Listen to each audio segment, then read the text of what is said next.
Here's the president saying that he takes responsibility for the problems at the VA, but not really. Watch this. In terms of responsibility, as I've said before, this is my administration. I always take responsibility for whatever happens, and this is an area that I have a particular concern with. This predates my presidency. When I was in the Senate, I was on the Veterans Affairs Committee. I heard firsthand veterans who were not getting the kinds of services and benefits that they had earned. And I pledged that if I had the privilege of serving as Commander-in-Chief and President, that we would fix it.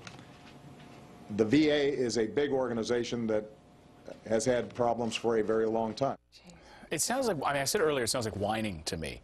So the one thing is, back when I was a senator, we knew the problems existed. Now I've had 6 years as president, but you know what? This all existed well before I got here. So don't really push the blame on me. I like Peggy Noonan's column today in the Wall Street Journal, where she talks about how governing is not the fun part of running for president. The fun part is getting to hang out with the celebrities and travel around the world and do some things that you're interested, like the NFL concussion thing or healthy eating, whatever it might be. But the role of the executive is to manage the agencies that they are in charge of.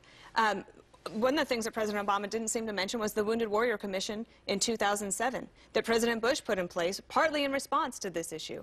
If President Bush wanted to, he could have blamed President Clinton, his dad, Reagan, and everyone else before him for all manner of issues, including 9/11 on the intel side. So, in my opinion, that type of excuse-making wears very thin with the American people, but I'll tell you where it doesn't seem to wear thin, is in the West Wing.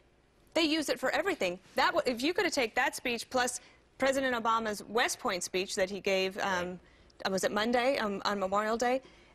Basically, I call it the West Pointless speech. But part of what he did in that speech was basically rebut all of his critics.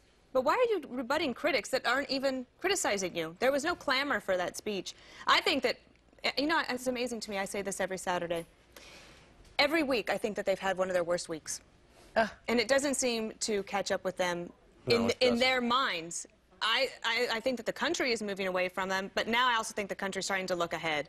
They want to know what's going to happen in 2016. Or maybe the country's distracted. The numbers are bad, but they're not quite as bad as you'd expect them to be. It's amazing.